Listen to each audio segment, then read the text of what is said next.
2022 Covid lockdown ഒക്കെ almost ഇങ്ങനെ കഴിഞ്ഞ സമയം ഇന്ത്യയിലെ അന്നത്തെ ഏറ്റവും വലിയ ക്രിക്കറ്റ് ടൂർണമെന്റ് ആയിട്ടുള്ള IPL നടക്കുന്നു. അന്ന് പല ടീംസിന്റെ ജേഴ്സിയിലും ഒരു ലോഗോ നമുക്ക് ക്ലിയർ ആയിട്ട് കാണാം, ബോട്ട്.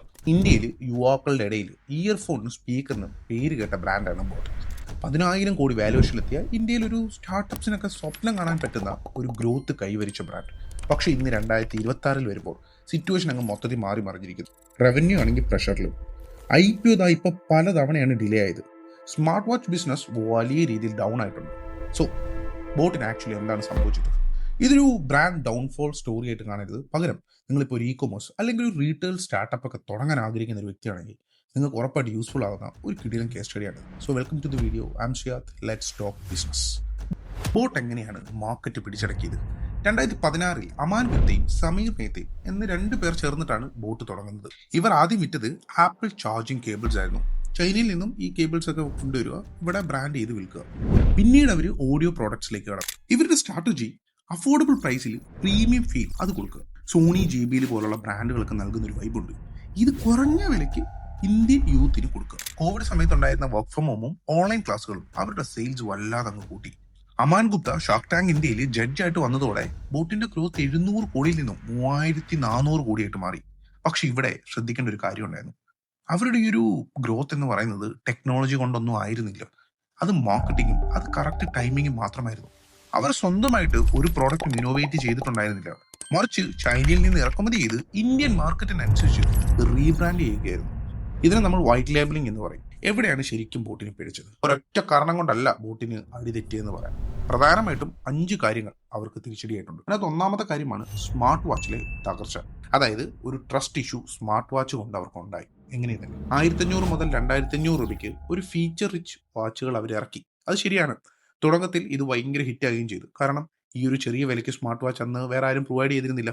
പക്ഷേ ബോട്ടിന് ക്വാളിറ്റി അത്ര പോരായിരുന്നു. ഇവർ ആദ്യമായിട്ട് സ്മാർട്ട് വാച്ച് ഇറക്കുന്ന സമയത്ത് ഇവരുടെ ഒരു ഫസ്റ്റ് വിൽപ്പന പെട്ടെന്ന് തന്നെ നടന്നു. കാരണം എന്താ വെച്ച് കഴിഞ്ഞാൽ അത്ര അഫോർഡബിൾ ആയിട്ടായിരുന്നു അത് വിറ്റുകൊണ്ടിരുന്നത്. പക്ഷേ ഒരു റിപ്പീറ്റ് പർച്ചേസ് ഇവിടെ ഉണ്ടായിരുന്നില്ല. കാരണം എന്തോ ആ ഒരു ക്വാളിറ്റി ഇഷ്യൂ. 2023 780 കോടി ഉണ്ടായിരുന്ന സ്മാർട്ട് വാച്ച് റവന്യൂ പെട്ടെന്ന് 2 വർഷം കൊണ്ട് 330 കോടിയായിട്ട് ചുരുങ്ങി.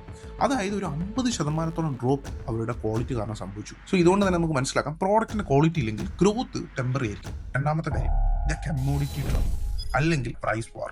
തുടങ്ങിയ സമയത്ത് ബോട്ട് മാത്രമായിരുന്നല്ലോ ഈ ഒരു സ്പേസിൽ ഉണ്ടായിരുന്നു. സോ മാർക്കറ്റ് മൊത്തം അവരുടെ കയ്യിലായിരുന്നു.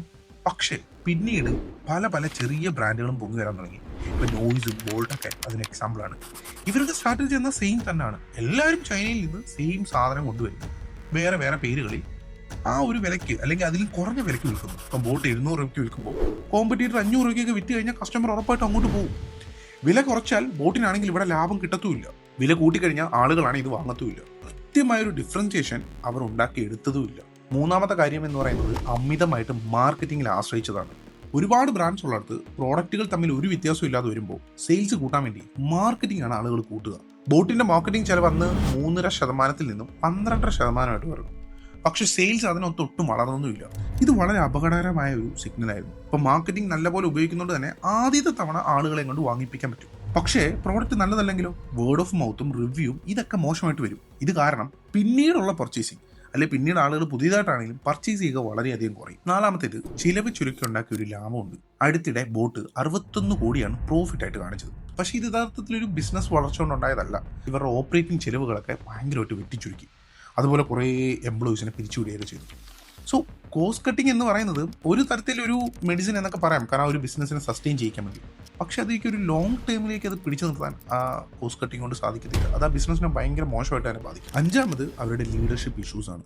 കഴിഞ്ഞ 3 വർഷത്തിനിടെ ഒന്നിലധികം CEOമാർ മാറി വന്നു. പ്രധാനപ്പെട്ട വലിയ മാനേജ്മെന്റ് എംപ്ലോയീസ് ഒക്കെ കമ്പനി വിട്ടു പോവുകയും ചെയ്തു. ഫൗണ്ടറായിട്ടുള്ള അമാൻ ഗുപ്ത തന്നെ ആ ഒരു ആക്റ്റീവ് റോളിൽ നിന്ന് മാറുകയും പിന്നീട് ഒരു നോൺ എക്സിക്യൂട്ടീവ് ഡയറക്ടറായിട്ട് മാറി. പുള്ളിതാ ഇപ്പം പുതിയ ബിസിനസ്സിലേക്ക് പോവുകയും ചെയ്തു. ഇനി എന്താണ് ബോട്ടിന്റെ ഭാവി? ഇപ്പോൾ നിലനിൽപ്പിനായിട്ട് ബോട്ട് 5000 മുതൽ 10,000 രൂപ വിലയുള്ള പ്രീമിയം സെഗ്മെന്റിലേക്ക് കടക്കാൻ ശ്രമിക്കുകയാണ്. ഇതിലൂടെ അവർ മാർജിൻ കൂട്ടിയിട്ട് ലാഭം കൊയ്യാം എന്ന് ആഗ്രഹിക്കുന്നുണ്ട്. പക്ഷെ ഇവിടെ ഒരു വലിയ പൊസിഷൻ പ്രോബ്ലം ഉണ്ട്. കസ്റ്റമറുടെ മനസ്സിലാണെങ്കിൽ ബോട്ട് എന്ന് പറയുന്നത് എന്താണ്? ഒരു ബഡ്ജറ്റ് ഫ്രണ്ട്ലി ഇന്ത്യൻ ബ്രാൻഡ്. ഒരാളുടെ കയ്യിൽ ഇപ്പോൾ ഒരു 10,000 രൂപ ബഡ്ജറ്റ് ഉണ്ടെങ്കിൽ അയാൾ എന്തിന് ബോട്ട് വാങ്ങണം? അതേ വിശ്വസതയുള്ള ഇപ്പൊ സോണി ഉണ്ട്, JBL ഉണ്ട്, നല്ല ക്വാളിറ്റി ആയിട്ടുള്ള സാംസങ് ഒക്കെ ഉള്ളപ്പം മിക്കവാറും അവർ ഈ ഒരു എസ്റ്റാബ്ലിഷ് ബ്രാൻഡുകളെ ആളുകൾ തിരഞ്ഞെടുക്കത്തുള്ളൂ. സോ ഈ ഒരു ബിസിനസ് കേസ് സ്റ്റഡിയിൽ നിന്നും നമ്മൾ പഠിച്ചിരിക്കേണ്ട ഏറ്റവും വലിയ ഒരു സ്റ്റഡി ഉണ്ട്. ബ്രാൻഡിങ്, മാർക്കറ്റിംഗ്, ടൈമിംഗ് ഇതൊക്കെ തുടക്കത്തിലൊരു ബിസിനസ് വളർത്താൻ സഹായിക്കും. എന്നാൽ നമ്മളൊരു ലോങ് ടേമിലേക്ക് ഒരു ബിസിനസ് നിലനിൽക്കണമെങ്കിൽ സ്വന്തമായിട്ടൊരു മോട്ട് വേണം. കോമ്പറ്റീറ്റേഴ്സിന് എളുപ്പം കോപ്പി ചെയ്യാൻ പറ്റാത്ത ഒരു അഡ്വാൻറ്റേജ്, അതിനെയാണ് നമ്മൾ മോട്ട് എന്ന് വിളിക്കുന്നത്. നമ്മൾ എന്ത് ചെയ്യുന്നു അത് അവർക്ക് പെട്ടെന്ന് കോപ്പി ചെയ്യാൻ പറ്റത്തില്ല. അവരെത്ര ശ്രമിച്ചാലും കുറേ ബുദ്ധിമുട്ടേണ്ടിയിരിക്കുന്നു. ഞാനതിന് ഏറ്റവും വലിയ എക്സാമ്പിൾ പറഞ്ഞ ആപ്പിളാണ്. ആപ്പിളിനെ കോപ്പി ചെയ്യാൻ എനിക്ക് തോന്നുന്നില്ല ഒരു ബ്രാൻഡിന് ഇതുവരെ സാധിച്ചിട്ടുണ്ട്. ഇപ്പോൾ ചൈനയിൽ നിന്ന് സാധനങ്ങൾ വാങ്ങി ഇന്ത്യയിൽ പേര് മാറ്റി വിൽക്കുക എന്ന് പറയുന്ന മോഡൽ അത് വളരെ എളുപ്പത്തിൽ ആർക്കും കോപ്പി ചെയ്യാൻ സാധിക്കുന്നതാണ്. അതുകൊണ്ട് തന്നെ നല്ലൊരു പ്രോഡക്റ്റ് ഡിഫറൻസിയേഷൻ ഇല്ലാത്ത ബിസിനസ് മോഡലിന് ഒരു പരിധിക്കപ്പുറം വളരാനാകത്തില്ല. സോ നമ്മൾ ഇതൊക്കെ പറഞ്ഞെന്ന് പറഞ്ഞാലും ബോട്ട് ഒരു പരാജയപ്പെട്ട ബ്രാൻഡാണെന്ന് ഇപ്പോഴും പറയാനാകത്തില്ല. അവർക്കിപ്പോഴും വലിയൊരു കസ്റ്റമർ ബേസും മികച്ച ഡിസ്ട്രിബ്യൂഷൻ നെറ്റ്വർക്കും ഒക്കെ ഉണ്ട്. പക്ഷേ ശക്തമായിട്ടുള്ള ഒരു പ്രോഡക്റ്റ് സ്ട്രാറ്റജി, മികച്ച ക്വാളിറ്റിയും കൊണ്ടുവന്നില്ലെങ്കിൽ വലിയൊരു റിസ്ക് അവർക്ക് മുന്നിൽ തന്നെ ഉണ്ട്. ദ മൈക്രോമാക്സ് എഫക്റ്റ് എന്ന് പറയുന്നത്. ഒരിക്കൽ ഇന്ത്യൻ മൊബൈൽ മാർക്കറ്റ് അടക്കി വെച്ചിരുന്ന മൈക്രോമാക്സ് മികച്ച പ്രോഡക്റ്റുകളുമായി ചൈനീസ് ബ്രാൻഡുകൾ വന്നപ്പോൾ അതൊക്കെ ഇല്ലാതായി പോയി. സോ നിങ്ങൾക്ക് എന്ത് തോന്നുന്നു? ബഡ്ജറ്റ് ബ്രാൻഡ് എന്ന ഇമേജിൽ നിന്ന് മാറി ബോട്ടിനൊരു പുതിയ തിരിച്ചുവരവ് അല്ലെങ്കിൽ ശക്തിയായിട്ട് തിരിച്ചു വന്ന് മാർക്കറ്റ് പിടിച്ചെടുക്കാൻ സാധിക്കുമോ? അതോ ഇത് മാക്രോമാക്സ് 2.0 ആയിട്ട് മാറുമോ? സോ നിങ്ങൾ കമൻറ്റ് ചെയ്യുക. ഇതുപോലുള്ള ബിസിനസ് കേസ് സ്റ്റഡീസൊക്കെ ഇഷ്ടമാണെങ്കിൽ നിങ്ങളൊന്ന് സബ്സ്ക്രൈബ് ചെയ്യുക, നിങ്ങളുടെ ഫ്രണ്ട്സിനൊക്കെ ഷെയർ ചെയ്ത് നോക്കാം. ബിസിനസ് പഠിക്കാൻ ആഗ്രഹമുള്ളവരാണെങ്കിൽ, അല്ലെങ്കിൽ ഒരു സ്റ്റാർട്ടപ്പ്, ഒരു ബിസിനസ്സൊക്കെ തുടങ്ങണമെന്ന് ആഗ്രഹിക്കുന്ന ഒരാളാണെങ്കിൽ അടുത്ത ഒരുപാട് വീഡിയോസിൽ അതെങ്ങനെ ചെയ്യാൻ പറ്റും, അതിന് നിങ്ങൾ ശ്രദ്ധിക്കുന്ന കുറേ കാര്യങ്ങൾ, പല ബിസിനസ് കേസ് സ്റ്റഡീസ് ഇതൊക്കെ ആയിട്ട് വരാം. So till then bye.